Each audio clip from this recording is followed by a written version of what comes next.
Welcome to Mythri news ప్రతిక్షణం ప్రజల కోసం అనకాపల్లి జిల్లా పాయకరావుపేట నియోజకవర్గంలో జిల్లా మండలం వైసీపీ నాయకులు కార్యకర్తలు మీడియా సమావేశం.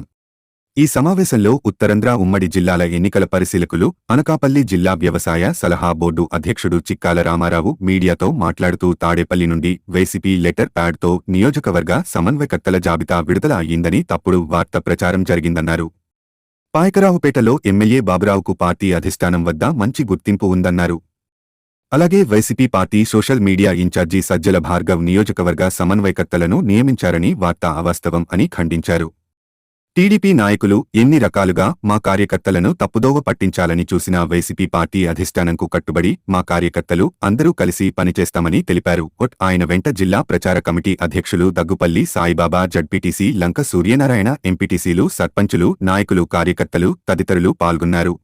పార్టీ సమన్వయకర్తలను నియోజకవర్గాల వారీగా మార్చినట్టు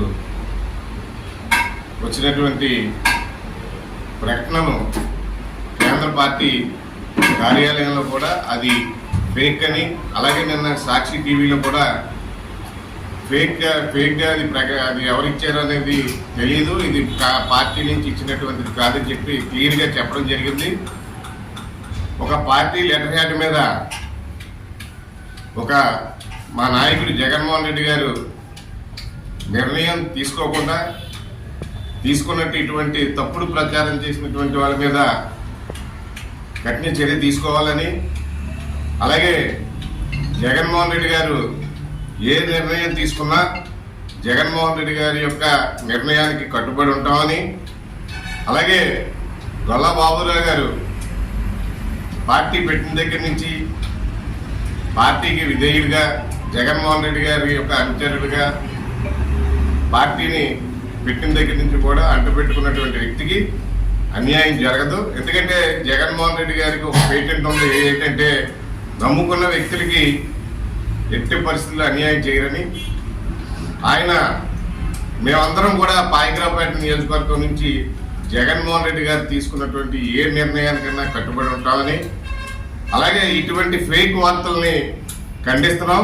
ఎందుకంటే ఇటువంటి ఒక లెటర్ ప్యాడ్ మీద ఒక అధికార పార్టీ ఉన్నటువంటి లెటర్ ప్యాడ్ మీద ఏదో ముఖ్యమంత్రి గారు ప్రకటన చేశారని చెప్పేసి ఇటువంటి తప్పుడు ప్రచారం పెట్టినటువంటి వ్యక్తుల మీద కఠిన చర్య తీసుకోవాలని, అలాగే ఎట్టి పరిస్థితిలో రేపు మళ్ళీ కూడా 2024లో జగన్మోహన్ రెడ్డి గారు ముఖ్యమంత్రి అవుతారని, అలాగే పాయకరావుపేట నియోజకవర్గం కూడా మంచి మెజార్టీ ఇస్తామని కార్యకర్తలు అందరూ కూడా పాయకరావుపేట నియోజకవర్గంలో పార్టీ కార్యకర్తలే బలం. ఎందుకంటే 2000 పార్టీ ఏ రోజు నుంచి అయితే పెట్టారో ఆ రోజు నుండి కూడా అందరూ కూడా పార్టీకి కష్టపడ్డ నాయకత్వమే పాయకరావుపేటలో ఉంది. ఒక్కొక్క నాయకుడు కూడా 2-3 గ్రామాలని శాసించేటువంటి పరిస్థితులు ఉన్నటువంటి నాయకులు, కార్యకర్తలు ఉన్నటువంటి పార్టీ వైఎస్ఆర్ పార్టీ. ఈ తప్పుడు ప్రచారాన్ని పార్టీ అందరం కూడా ఖండిస్తున్నాం. ఇలాంటి ఫేక్ పార్టీ లెటర్ ప్యాడ్ల మీద ఇలాంటి ఫేక్ సమన్వయకర్తలు మార్చారని చెప్పి ఇటువంటి ఫేక్ న్యూస్ని తీవ్రంగా ఖండిస్తూ, అలాగే ఆంధ్రజ్యోతిలో చూసాం, రైతులు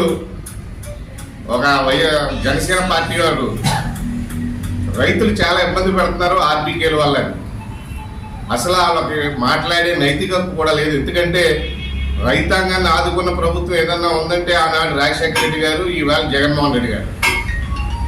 రాజశేఖర రెడ్డి గారు ఆ రోజు మా ప్రాంతంలో ఆనకట్టలు కట్టి రైతాంగాన్ని ఆదుకున్నారు. అలాగే జగన్మోహన్ రెడ్డి గారు ఆర్బీకేలు పెట్టి ఒక విత్తనాలే కాదు, ఎరువులే కాదు, అన్నీ కూడా రైతుకి కాళ్ళ దగ్గరికి అన్నీ చేరే విధంగా ఏర్పాటు చేసినటువంటి ఘనత జగన్మోహన్ రెడ్డి గారు. అందుకు ఇటువంటి తప్పుడు ప్రచారాలు కానీ జనసేన నాయకులు ఈవేళ ఆంధ్రజ్యోతిలో చూడడం జరిగింది. అటువంటి తప్పుడు ప్రచారం మానుకోవాలని, రైతు సంక్షేమ ప్రభుత్వం అని చెప్పి వైఎస్ఆర్ ప్రభుత్వం అంటేనే రైతు సంక్షేమ ప్రభుత్వం, రైతుకి ఎంత మేలు చేసినా తక్కువ అని చెప్పి అనేక సందర్భాల్లో మన ముఖ్యమంత్రి గారు చెప్పడం జరిగింది. ఇది రైతులందరూ కూడా జగన్మోహన్ రెడ్డి గారి ప్రభుత్వంలో ఈ 5 సంవత్సరాలు కూడా బ్రహ్మాండమైనటువంటి చెయ్యూత ఇవ్వడం జరిగింది. అంతేకాదు ఇంకా రైతుకి ఎంత చేసినా తక్కువే, రైతుకి ఏ విధంగా మనం సహాయపడతాం అని చెప్పి రైతుల నుండి సలహాలు తీసుకుని కూడా రైతుల్ని మెరుగుపరిచే విధంగా కార్యక్రమాలన్నీ కూడా రూపొందించే ప్రభుత్వం జగన్మోహన్ రెడ్డి గారు. జగన్మోహన్ రెడ్డి గారి ప్రభుత్వం ఇది రైతు సంక్షేమ ప్రభుత్వం అని చెప్పి మీ అందరికీ తెలియజేస్తూ సెలవు తీసుకుంటాం. జగన్మోహన్ రెడ్డి గారికి గొల్లబాబు గారు అంటే అమితమైన ప్రేమ. ఎందుకంటే ఫస్ట్ నుంచి ఆయనతో నడిచారు కాబట్టి ఆయనకి ఇది ఉండొచ్చేమో తప్ప జగన్మోహన్ రెడ్డి గారు ఎప్పుడు ఎవరికి అన్యాయం చేయరు. ఎందుకంటే నమ్ముకున్న వాళ్ళకి మంచి స్థానంలో కూర్చోబెట్టేటువంటి వ్యక్తి. ఈవేళ మీరు ఎమ్మెల్యేలు కానీ ఎంపీలు కానీ మీరు చూడండి, సాధారణమైనటువంటి వ్యక్తులు కూడా అందరూ ఎక్కించినటువంటి ఘనత జగన్మోహన్ రెడ్డి గారు. సామాజిక న్యాయం విషయంలో కానీ, అలాగే ఒక ఎంపీలు చూసినట్లయితే ఎంపీల విషయంలో కానీ ఎమ్మెల్యేల విషయంలో కానీ మాట ఇస్తే తప్పనటువంటి వ్యక్తి జగన్మోహన్ రెడ్డి గారు. జగన్మోహన్ రెడ్డి గారు వెంట ఉన్నటువంటి గొల్లబాబురావు గారికి అన్యాయం జరగదు. అది గొల్లబాబురావు గారు కూడా జగన్ గారి మీద అంత నమ్మకం ఉంది. దాన్ని ఎవరో కూడా దుష్ప్రచారం కానీ పార్టీ మీద బ్యాట్ జల్లడానికి చేస్తున్నారు కదా తప్ప ఇంకోటి ఏం కాదు. కానీ అలాగే తెలుగుదేశం నాయకులు, అలాగే స్థానిక శాసనసభ్యురాలు కానీ అనేక రకాలైనటువంటి నాయకులు మాట్లాడడం జరిగింది. అసలు ఉద్యోగాలు ఇవ్వలేదని, రైతులు నడ్డు విరుస్తున్నారని, సంక్షేమం లేదు, అభివృద్ధి లేదు అని మాట్లాడుతున్నారు. అసలు ఈ మాట్లాడే వాళ్ళందరికీ కూడా కళ్ళు ఉన్నాయా అని అడుగుతున్నాను. ఎందుకంటే మీరు గ్రామాల్లో చూస్తే సంక్షేమం అభివృద్ధి కూడా ఏ విధంగా జరుగుతుందో ప్రతి గ్రామంలో కూడా సంక్షేమ పథకాలు కోట్లాది రూపాయలు ఇవ్వడం జరిగింది.